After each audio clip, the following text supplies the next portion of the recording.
vamos a ver cuáles son los efectos del contrato, cuál es realmente la importancia de saber por qué existe el contrato y cuáles son sus consecuencias.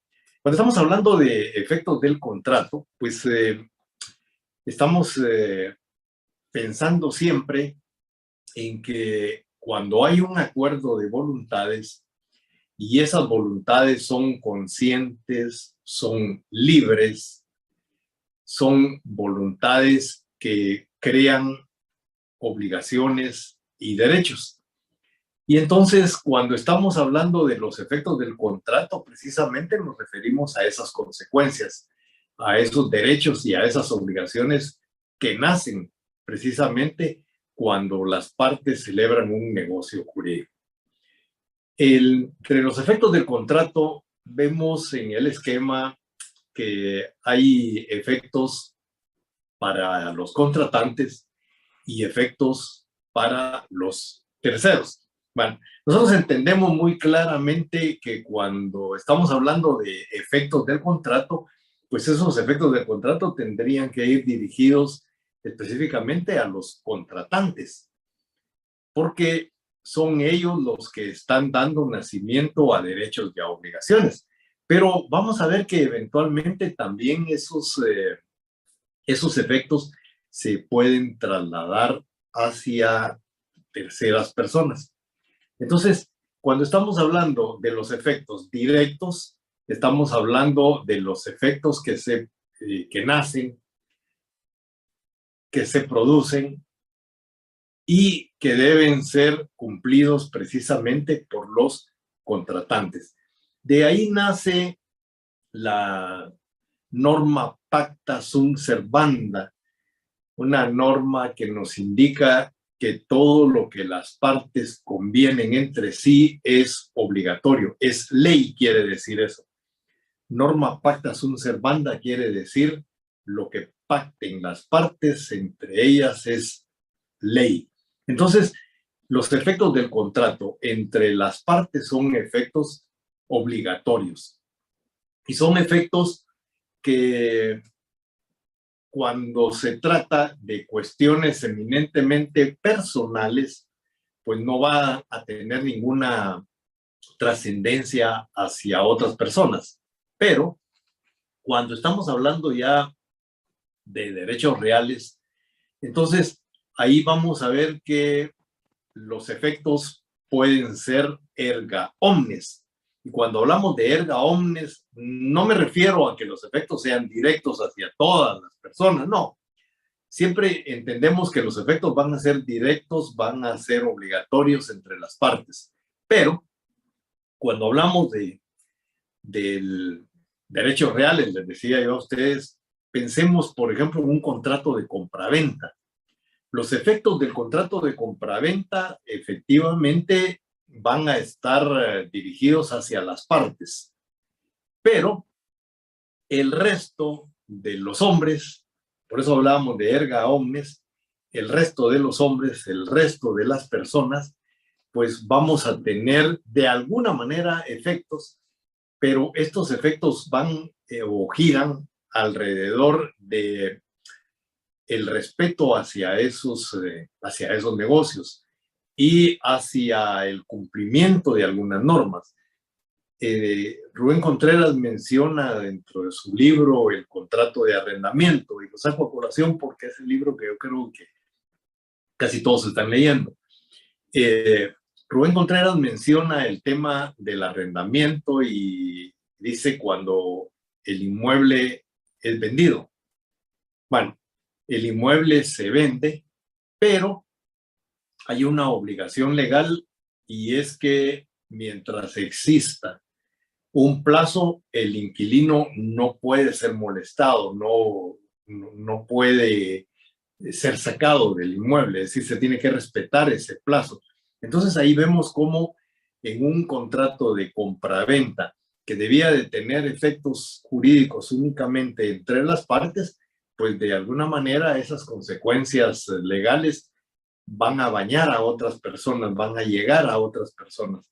Y en este caso, cuando se celebra cualquier contrato, Es decir, todas las personas que estamos fuera de ese negocio, pues tenemos que respetarlo. El dueño de un inmueble que lo vende ya no es el dueño, es otra persona. Bueno, tenemos que respetar los derechos de esa otra persona. O sea, la ley nos obliga a reconocer los negocios jurídicos que se han celebrado entre dos personas ajenas totalmente a nosotros. Pero como los efectos de ese negocio nacen a la vida jurídica, entran al campo del derecho, pues dentro de las obligaciones que pudiera haber está el respeto a los efectos de ese contrato. Pero eventualmente habrá algunas personas que quieran impugnar ese contrato, que quieran decir algo con respecto a ese contrato, pues entonces también van a tener algunos derechos. Pero mientras no ocurra eso, vamos a entender que los efectos del contrato van dirigidos específicamente a los contratantes y todo lo que ellos contraten es ley para ellos. De esta teoría, de esta contratación, vamos a encontrar lo que vamos a ver después como una teoría de la voluntad unitaria, pero vamos a leer el artículo 1519, establece que desde que se perfecciona un contrato, obliga a los contratantes al cumplimiento de lo convenido, siempre que estuviere dentro de las disposiciones legales relativas al negocio celebrado y debe ejecutarse de buena fe y según la común intención de las partes. Comienzo desde el final, la común intención de las partes. Volvemos otra vez a la causa. Es decir, he hablado en varias ocasiones diciendo que la causa es uno de los requisitos esenciales de toda contratación. No solo el objeto, el consentimiento y la capacidad, también la causa. Y aquí lo vemos nuevamente plasmado en el artículo 1519, que nos refiere que para que un contrato se perfeccione, pues uno de los requisitos es que exista una causa, es decir, que exista una común intención de las partes, que es lo que las partes se han propuesto celebrar. Pero veamos el artículo. Dice, desde que se perfecciona un contrato. ¿Cuándo se perfeccionan los contratos? Se recuerda en el artículo 1518, dice que los contratos se perfeccionan por el simple consentimiento de las partes, excepto cuando la ley establece determinada formalidad como requisito esencial para su validez. Entonces, los contratos en Guatemala se perfeccionan por el simple consentimiento de las partes, en su mayoría. Excepcionalmente, en el caso de los contratos reales, de los cuales ya hemos hablado, y de los contratos solemnes que deben de otorgarse en escritura pública. Pero, tratándose de contratos consensuales, los contratos consensuales, decimos, se perfeccionan por el simple consentimiento. Y cuando se habla de perfección, estamos hablando de su nacimiento a la vida jurídica con todos sus efectos. Es decir, un contrato perfecto es un contrato que ha nacido pleno a la vida jurídica. ¿Y qué se necesita para que nazca pleno a la vida jurídica? Bueno, ya lo hemos dicho, se necesita que haya una voluntad libre, consciente, que no adolezca de vicios. Si tenemos esos elementos, entonces podemos decir sin lugar a dudas que el contrato ha nacido a la vida jurídica. Y en el Código Civil, en esta norma, se agrega otro elemento que es la buena fe. Es decir, no puede pensarse en el dolo. Sabemos que cuando hay dolo, pues hay anulabilidad del negocio jurídico. Entonces dice el artículo 1519, desde que se perfecciona un contrato, obliga a los contratantes al cumplimiento de lo convenido, siempre que estuviere dentro de las disposiciones legales relativas al negocio celebrado, es decir, que no sea contrario a la ley, que esté dentro del marco jurídico. Y dice que debe ejecutarse de buena fe y según la común intención de las partes. Y eso debe ejecutarse. Hay una teoría por ahí que aparece en el programa, es una teoría un poco compleja, voy a tratar de explicarla lo más sencillo posible, que es la teoría de la voluntad unitaria. Los que siguen esta corriente dicen que cuando dos personas celebran un negocio jurídico, cada una de ellas da una porción de su voluntad y que esa porción de su voluntad, al unirse a la otra porción de voluntad, el otro contratante, pues nace una voluntad unitaria. Es decir, esas dos porciones se vuelven una sola unidad. Y entonces establecen ellos que cuando se ejecuta esa obligación, realmente lo que se ejecuta es la voluntad unitaria. Nah, es una teoría nada más. Lo que nosotros debemos tener claro es que, de conformidad con el artículo 1519, los contratos nacen a la vida jurídica, nacen perfectos en el momento en el que las partes se ponen de acuerdo.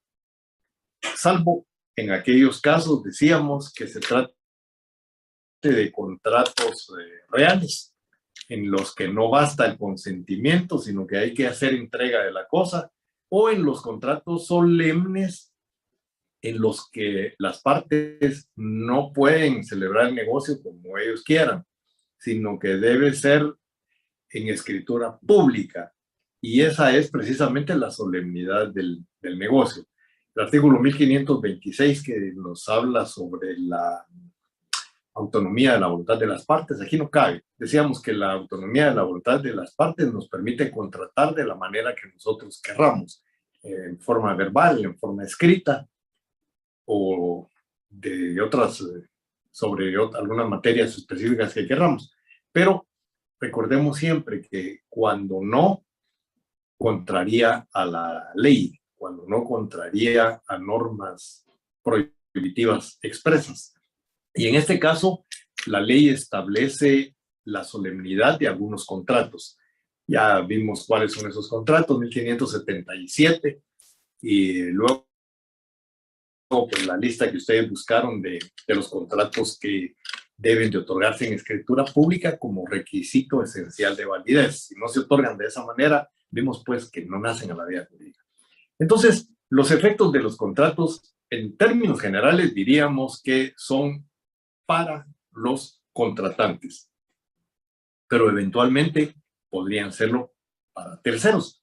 Y cuando estamos hablando de terceros, ahí hablamos de los terceros absolutos, personas que no tienen absolutamente nada que ver con el contrato, y valga la redundancia con lo de absolutamente. Los contratos, dijimos, van a tener efectos directos para los contratantes, pero eventualmente hacia terceros. Y dentro de esos terceros vamos a tener a los absolutos, es decir, terceros que están totalmente fuera de la contratación, totalmente fuera de la contratación. Esos veíamos que va a haber algunos efectos jurídicos para ellos, pero en razón de nuestra legislación y en razón de cómo los terceros absolutos deben comportarse alrededor de la celebración de un negocio realizado por otras personas. Y luego tenemos los terceros relativos. Cuando hablamos de terceros relativos, ahí sí ya vamos a hablar de personas que van a recibir efectos jurídicos de una manera directa. Pero para que esos efectos sean de esa manera directa, pues tienen que concurrir algunas situaciones. Dentro de los terceros relativos encontramos a los herederos. Si ustedes recuerdan el artículo 1529, vamos a leerlo. El artículo 1529 establece que los derechos y obligaciones de los contratantes pasan a los herederos y demás sucesores de las partes, a menos que lo contrario resulte de la ley, de la convención o de la naturaleza misma del contrato. Cuando una persona fallece, entonces, si esa persona ha celebrado algún negocio, sí, decíamos que los derechos y las obligaciones contraídas por esta persona que falleció van a tener que ser ejercitados o cumplidos, según el caso, por los herederos. Y entonces los herederos en ese momento pasan a tener efectos directos, es decir, efectos que reciben por la muerte de la persona que dejó pues la herencia, ¿verdad? Del causante. Entonces, los herederos van a tener que cumplir con las obligaciones o a ejercitar los derechos que le correspondían al causante. Entonces, de ser terceros relativos, pasan a ocupar la posición del causante y entonces ya ingresan al mundo jurídico como parte de los contratantes, aunque no hayan sido ellos los que celebraran el negocio. Pero sus efectos, dice el artículo 1529, van a llegar precisamente a los que tienen derecho a la herencia, instituidos como tales en testamento o por una sucesión intestada. Entonces, los herederos eventualmente van a tener que cumplir obligaciones, decía, o a ejercitar los derechos del causante. La ley establece al respecto tres excepciones que son cuando la ley dice que no, cuando la ley prohíbe que los derechos de los contratantes pasen a los herederos, cuando las partes convienen que no pasen los derechos a los herederos y por la naturaleza del contrato. Por disposición de la ley, pensemos en los alimentos. Por ley, los alimentos solamente pueden disfrutarlos los alimentistas, no pueden ser trasladados a sus herederos. Es decir, si hay una persona que es alimentista y fallece, pues ese derecho de alimentos que tiene no se le va a trasladar a sus herederos. Veámoslo fácil, una señora que se divorcia y que tiene derecho a ser alimentada por el que fue su esposo. Pero esta señora tiene hijos ya por aparte, no son hijos del que fue su esposo. Entonces, ella tiene derecho a ser alimentada, pero si ella fallece, esos alimentos no se le pueden trasladar a los hijos de la señora, que no son hijos del que era su esposo. Entonces, eso lo prohíbe la ley, no se puede. Por otro lado, cuando las partes lo convienen, pensemos en la creación de una sociedad. En la sociedad, los socios disponen que si uno de ellos fallece, los derechos y las obligaciones de la sociedad no se van a trasladar a los terceros. Entonces, generalmente ustedes han visto, lo van a ver ya en el próximo semestre cuando entren a Derecho Mercantil, que hay algunas sociedades que prohíben que los socios puedan heredar a sus herederos las acciones. Cuando uno de los accionistas muere, las acciones pasan a ser propiedad de la sociedad. Así lo han convenido. Y hay muchos ejemplos de cómo las partes pueden convenir que los derechos no puedan ser trasladados a los herederos. Volvemos al tema de la autonomía de la voluntad de las partes. Las partes pueden pactar lo que deseen, Y una de las cosas que pueden pactar es que los derechos y las obligaciones de sus negocios jurídicos no pasen a los herederos. Entonces ahí tenemos una limitación legal. Y la otra, por la naturaleza del contrato. Hay algunos contratos, como por ejemplo el contrato de uso y habitación. El contrato de uso y habitación es un contrato que se le otorga a una persona específicamente, y si esta persona fallece, pues si está haciendo uso de un inmueble, no pueden usarlo los herederos. La ley prohíbe eso. Entonces, esas son las tres prohibiciones que tiene el artículo 1529 y algunos ejemplos de cómo se podrían dar. Los demás ejemplos, yo creo que ya con esto ustedes deben echar a andar su imaginación y comenzar a buscarlos. Entonces, un tercero relativo, como es el heredero, eventualmente puede ser quien reciba los derechos y las obligaciones de una manera directa, es decir, los efectos jurídicos del contrato los va a recibir ya en una manera directa. Pero para que eso suceda, decíamos, tiene que morir el causante, que fue quien celebró el negocio jurídico. Y luego, la ley nos habla de otras dos instituciones, que son el contrato a favor de tercero y el contrato a cargo de tercero.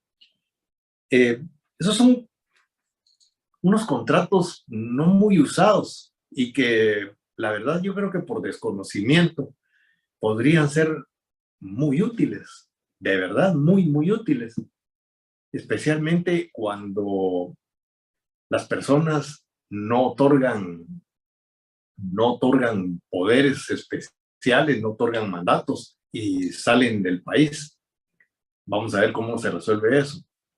O algunos derechos que se otorgan a personas que no tienen nada que ver con la relación jurídica, con el contrato. Y entonces el artículo 1330 establece que hay contrato a favor y a cargo de tercero.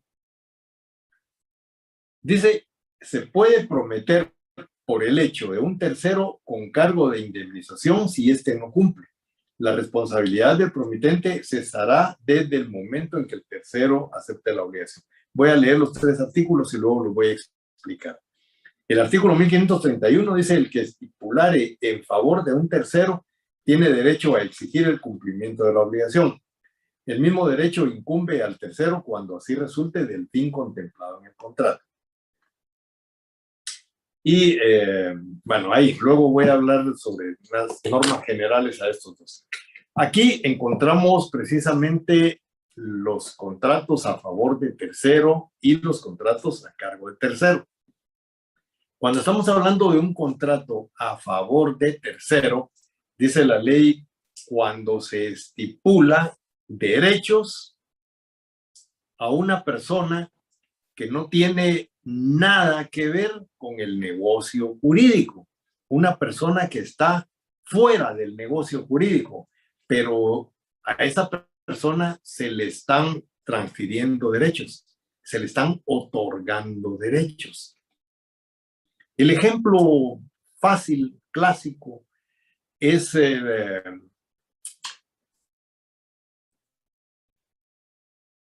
los contratos con usufructo vitalicio. Cuando estamos hablando de un contrato que tiene un usufructo vitalicio, estamos hablando de un contrato en el que dos personas, dos partes, celebran un negocio, pero le trasladan beneficios, favores, dice la ley, derechos a una tercera persona. Hacemos un contrato de compraventa con esta limitación, con este contrato a favor de tercero. En el contrato de compra-venta, en el que se estipula derechos a un tercero en la modalidad de usufructo, ese usufructuario, esa persona que tiene derechos, no ha participado en la negociación.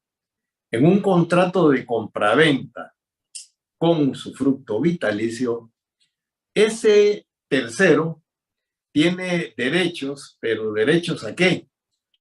Tiene derechos a los frutos, tiene derechos a todo lo que produzca, que es el objeto. Pensemos que se trata de la compraventa de un bien inmueble. El bien inmueble va a producir frutos. ¿Cómo puede producir frutos un bien inmueble? Dándolo en arrendamiento, por ejemplo. O el usufructuario puede vivir en el inmueble, va a tener ese derecho.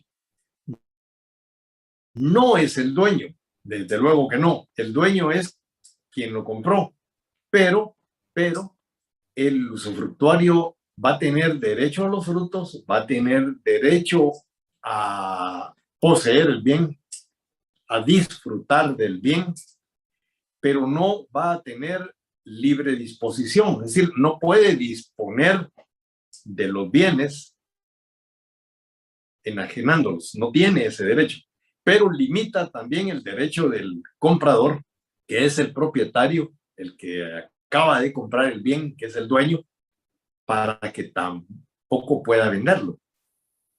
Es decir, el que compra un bien que tiene un usufructo a favor de un tercero, no lo puede vender sin la autorización del tercero. Entonces, cuando hacemos un contrato de compraventa con usufructo para un tercero, ese bien no podemos venderlo sin la autorización de ese tercero. Entonces, miren todos los derechos que tiene el tercero sin haber participado en el negocio jurídico. Bueno, este es fácil. El que tal vez podría ser un poco más confuso es el contrato a cargo de tercero. En el contrato a cargo de tercero, las partes que contratan estipulan cargas para un tercero, sin que ese tercero haya participado en la negociación. Y aquí es donde a veces se confunden las personas, pero es sencillo. Yo pongo uno de los ejemplos más sencillos que pueda haber. No creo que haya otro ejemplo más sencillo que este para explicarlo. Cuando la esposa, la señora, va a la tienda a comprar fiado, celebra un contrato de compraventa con el tendero. Ahí hay un contrato de compraventa, pero se estipula entre la señora y el tendero que quien va a pagar es el esposo. Y entonces el tendero le entrega a la señora lo que ha comprado y cuando el esposo llega a la casa, pues tiene que ir a la tienda y pagar lo que la señora consumió. Ahí estamos hablando de un contrato en el cual dos personas convienen en que quien debe cumplir la obligación es otro. Y entonces, cuando yo les decía a ustedes, este contrato nos puede sacar de problemas, es por lo siguiente. Muchas personas que migran hacia otros países, generalmente a los Estados Unidos, nadie migra a Venezuela, ni a Cuba, ni a estos países, ¿verdad? Es decir, aún los defensores acérrimos del socialismo emigran hacia los Estados Unidos, no hacia los países que para ellos son los paraísos, ¿verdad? Venezuela. No he oído yo a ningún socialista que migre cuando tiene necesidad de emigrar y que se vaya a Venezuela o que se vaya a vivir a Cuba. Hablan de Cuba y de la belleza de Cuba y de todo lo que tiene Cuba pero no se van a Cuba. Es decir, buscan otros lugares. Se van a Estados Unidos, se van a Canadá, se van a Europa, pero no se van a Cuba, ¿verdad? Entonces, cuando estas personas se van del país, no dejan mandatos. Y el no dejar un mandato en el país, pues va a tener sus consecuencias. Imaginémonos que una persona que se va del país a trabajar, a eso se va nuestra gente, a trabajar, tiene una casita a su nombre, en la que se queda la mujer y los hijos, haciendo pausa, dice Arjona, ¿verdad? Mientras este regresa. Pero mientras se va, no otorga el mandato. Está viviendo en los Estados Unidos, digamos, Los Ángeles. Y de repente alguien está interesado en comprar esa casa. Y les conviene vender la casa por muchos factores. Una, porque con ese dinero probablemente pueden comprar algo mejor que donde viven, o porque la necesidad es tal que es el único bien que tienen y que deben venderlo para salir de problemas económicos. Pero este señor no dejó mandato y el bien está a su nombre. Entonces, ¿cómo se puede realizar ese negocio? Bueno, sabemos que puede otorgar un mandato en el extranjero y viene todo el apostillado y todo lo demás para que llegue a Guatemala y que aquí en Guatemala surta efectos, pero todo eso tiene un costo, va a resultar bastante oneroso el buscar un notario en el lugar donde se encuentren, más los impuestos que van a tener que pagar, las traducciones que van a tener que hacer. Es decir, va a salir bastante caro. Y el otro allá de repente sin trabajo también. Entonces es una situación bastante compleja. Y ahí es donde el Código Civil nos da la salida, el contrato a cargo de tercero. La señora ofrece en venta el bien que está a nombre del marido, no a nombre de ella no lo puede vender, pero se compromete a que cuando el marido regrese va a otorgar la escritura traslativa de dominio, que es lo que hace falta para que se celebre la compraventa. Mientras tanto, la señora va a ofrecer la casa en venta y puede recibir dinero por ello, puede recibir anticipo. Si se tratara de problemas con el inmueble, porque no está registrado, porque tiene alguna hipoteca, por qué sé yo, y el que lo va a vender es el propietario, pues lo que haría el propietario es otorgar un contrato de promesa. Pero como en este caso no está el propietario no puede hacer un contrato de promesa porque está fuera del país. Y para hacer un contrato de promesa tendría que seguir todo el procedimiento que ya señalé, todo lo que se conoce como los pases de ley. Entonces, y le surge el dinero. Entonces la señora puede usar ese contrato a cargo de tercero, tiene que ser un contrato escrito y desde luego, por tratarse de un bien inmueble, por el artículo 1576 debe otorgarse en escritura pública y básicamente para que le dé seguridad al comprador y que pueda en cualquier momento acreditar que ese bien le fue ofrecido en venta por la esposa con la condición que la escritura traslativa de dominio la iba a otorgar el marido. Desde luego, para poder hacer eso tenemos que tener la certeza de que efectivamente el marido lo está autorizando. La forma común será a través de las formas escritas, mandar una carta, por correos electrónicos, podría ser hablando directamente por teléfono. Recuérdense que se pueden celebrar negocios por teléfono y ahí autorizar que la señora entregue la casa, que se haga un contrato a cargo de tercero y que en cuanto él regrese al país va a otorgar la escritura traslativa de dominio.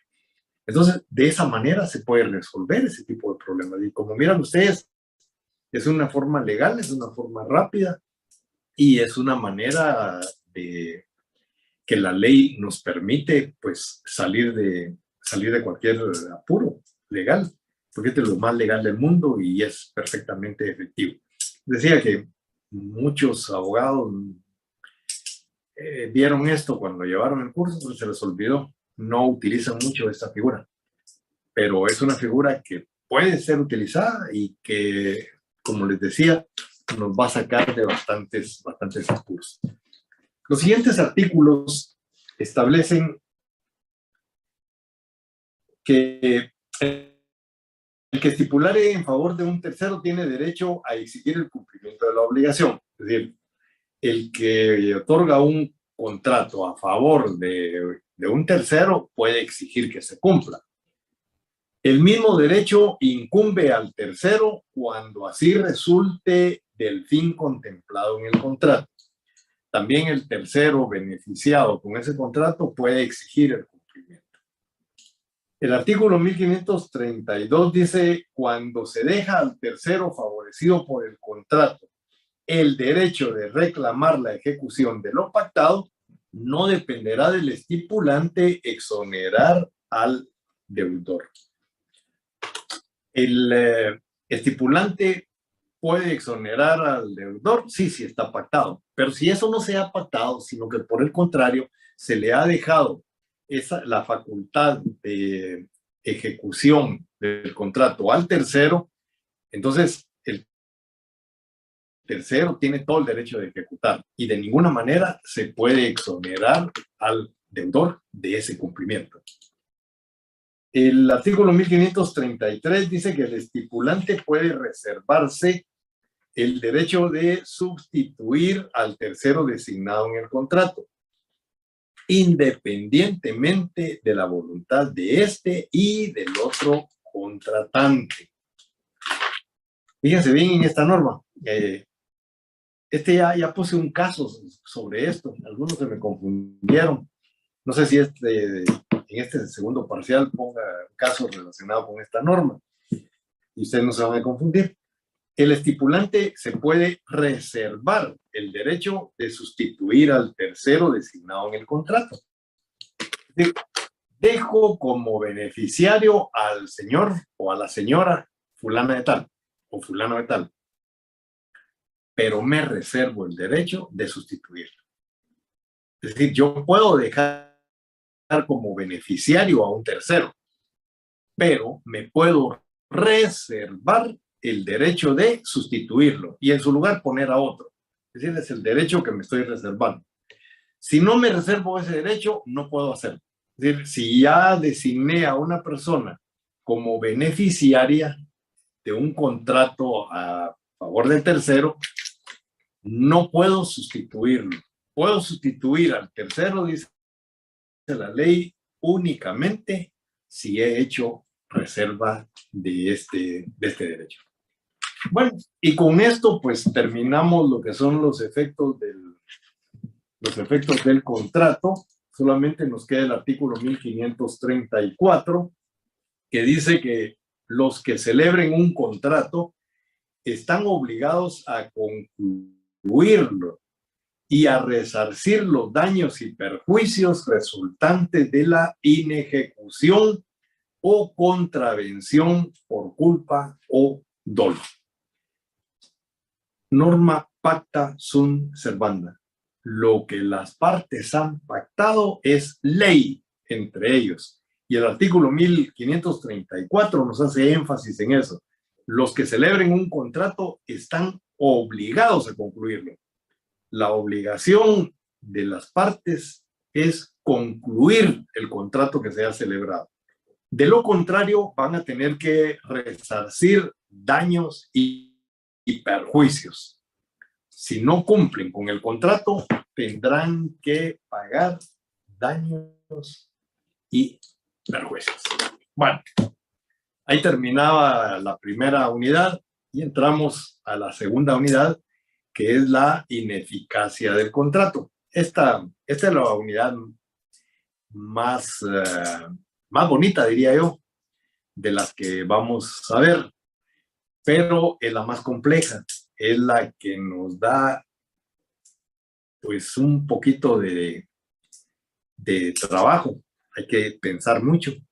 Aquí es donde vamos a ver quiénes de verdad nacieron para ser abogados y quiénes van a ser abogados.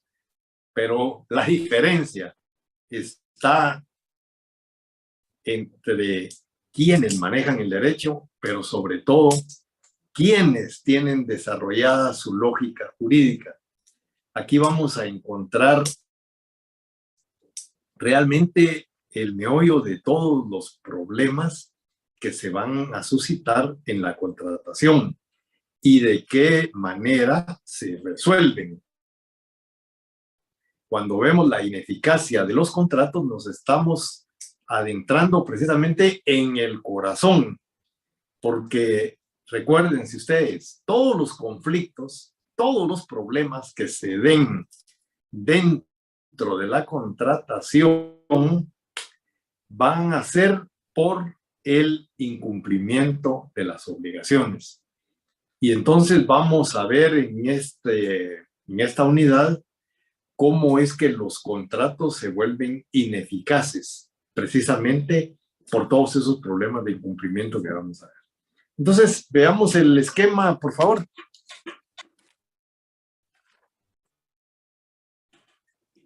En el esquema tenemos primero lo que son las causas originarias y luego las causas sobrevenidas.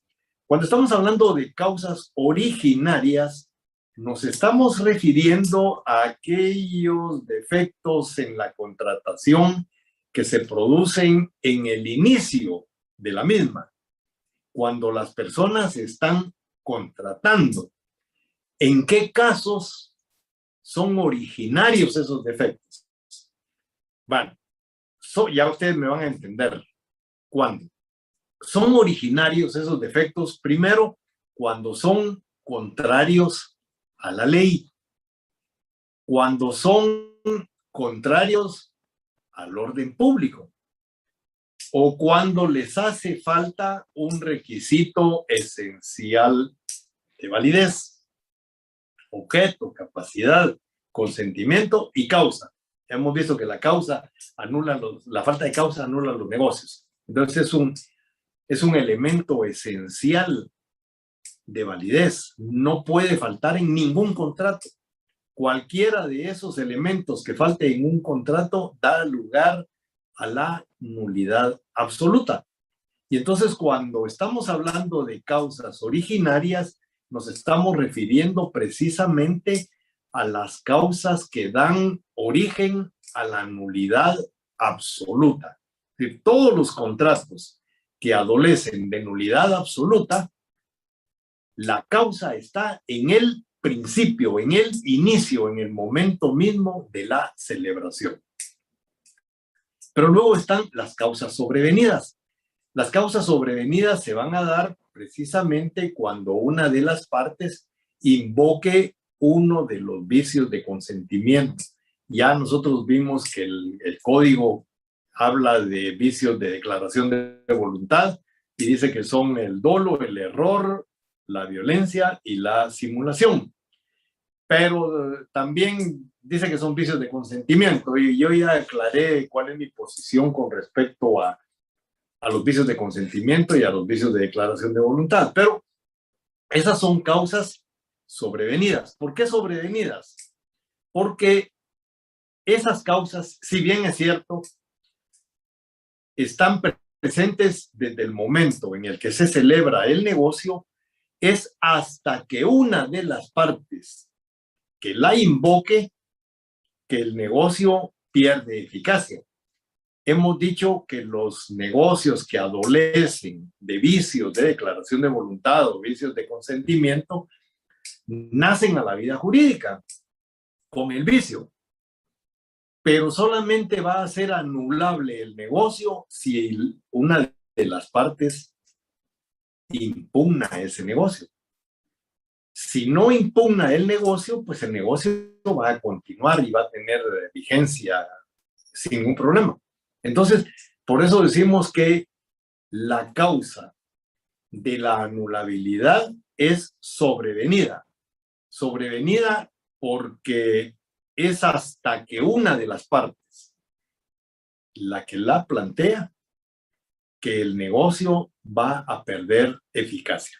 Entonces, cuando estamos hablando de causas originarias, estamos hablando de la nulidad absoluta, que son causas que se dan en el inicio de la negociación y que no permiten que ésta avance, porque al existir esas causas en ese origen, el negocio no nace a la vida jurídica, es nulo de pleno derecho, ipso iure, como dicen algunos. En cambio, las causas sobrevenidas, no obstante que el vicio está presente desde que se hace el contrato, el negocio nace a la vida jurídica, pero pierde eficacia cuando alguien plantea la anulabilidad del negocio. Por eso es que dice que la causa es sobrevenida. Estamos hablando la causa que da lugar a la ineficacia del contrato. En el caso de la nulidad absoluta, la ineficacia del contrato se da desde el momento de la formación. Por eso es que la nulidad ahí es absoluta y las causas son de origen. O sea, las causas que producen la ineficacia están ahí en el origen. Pero en las causas sobrevenidas dijimos que la ineficacia del contrato, es decir, la causa que provoca la ineficacia del contrato, se da cuando una de las partes plantea la anulabilidad del negocio. Eso será después de que el negocio ha nacido a la vida jurídica con todos sus vicios. Mientras una de las partes o las dos partes no impugnen ese negocio, no invoquen la nulidad relativa de ese negocio, el negocio surte todos sus efectos jurídicos. Por eso decimos que la causa de ineficacia es cuando una de las partes plantea la nulidad relativa o anulabilidad del negocio. Por eso se le dice que es una causa sobrevenida, es decir, lo que causa la ineficacia del contrato. No los vicios déjenlos por un lado. Sabemos que el negocio está viciado, pero mientras ninguna de las partes se sienta afectada, por eso el negocio va a continuar y va a surtir todos sus efectos legales. Pero si una de las partes se siente afectada, entonces va a plantear la nulidad relativa. Esa es la causa que va a declarar la ineficacia del negocio. Desde luego, esa causa tiene que tener una justificación y la justificación van a ser los vicios. Pero nos estamos refiriendo a qué es lo que produce la anulabilidad del negocio. Esa causa sobrevenida es la acción de la persona que se siente afectada, la acción de nulidad relativa o anulabilidad. Bueno, cuando estamos hablando de la ineficacia de los contratos, pues ahí vamos a encontrar que hay dos tipos de ineficacia, una legal y una voluntaria. Dentro de la legal hemos establecido que vamos a encontrar la nulidad absoluta, que también se conoce como radical o ab initio, por lo que estábamos diciendo anteriormente, porque lo que causa la nulidad absoluta está precisamente en el momento de la formación. Por eso es radical o ab initio, porque está en el inicio. Vamos a encontrar la nulidad relativa, que conocemos como anulabilidad. Luego vamos a hablar de la rescisión legal y de la resolución legal. ¿Por qué hago énfasis en esto? Porque la rescisión y la resolución también pueden ser voluntarias, pero eso lo vamos a ver ya cuando estudiemos estas instituciones. La rescisión y la resolución se puede acordar voluntariamente. Pero cuando las partes no lo acuerdan, cuando voluntariamente las partes no rescinden, no resuelven un negocio, rescindir y resolver, lo que significa es dejar sin efecto un negocio, o sea, dejar o tornar ineficaz un negocio jurídico. Y para dejar sin efecto un negocio jurídico puede ser por rescisión, puede ser por resolución, puede ser por nulidad absoluta, puede ser por nulidad relativa. Pero en el caso de la rescisión y la resolución, recalco, puede ser voluntaria. Pero si no es voluntaria, entonces hay que acudir ante juez competente. Por eso es que vemos que la rescisión y la resolución la puse dentro de la ineficacia legal y también dentro de la voluntaria. Entonces, cuando veamos la rescisión y la resolución, vamos a ver esas dos situaciones, cuándo se plantea legalmente y cuándo es de manera voluntaria. Y por último, la revocación. Ahorita lo digo y lo voy a insistir cuando estemos estudiando la revocación. La revocación se conoce doctrinariamente como acción revocatoria o acción pauliana. La revocación, o sea, la acción revocatoria, yo me voy a referir a lo largo del curso como acción revocatoria y no como revocación, que es correcto, porque hemos hablado de otro tipo de revocación. ¿Se recuerdan ustedes cuando decíamos que hay algunas personas que unilateralmente pueden revocar? En el caso de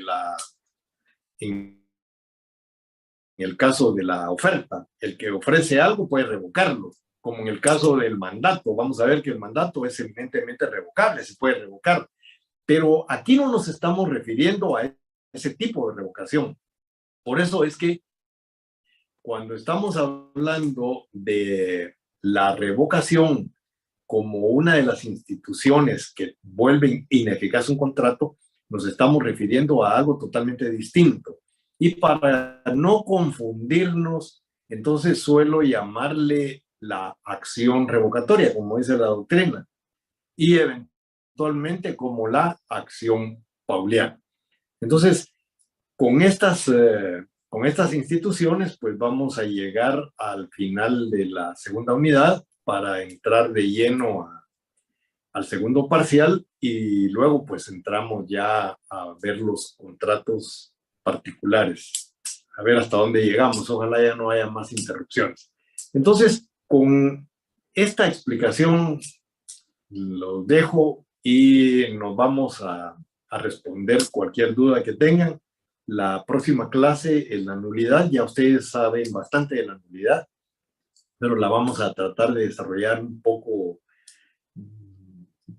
más, no un poco, bastante más extensa, diría yo, para que tengamos clarísimo lo que es la nulidad absoluta, la nulidad relativa y cuándo se puede plantear. El no saber, no diferenciar las nulidades nos lleva más adelante a problemas cuando ya estamos en clases, en procesal civil, pero en la calle cuando estamos litigando. Entonces es importante manejar el tema de la nulidad y eso pues lo veremos en la próxima clase. Entonces en 2 minutos les estoy enviando el link para que nos pongamos ya en videoconferencia y podamos resolver cualquier duda que tengan.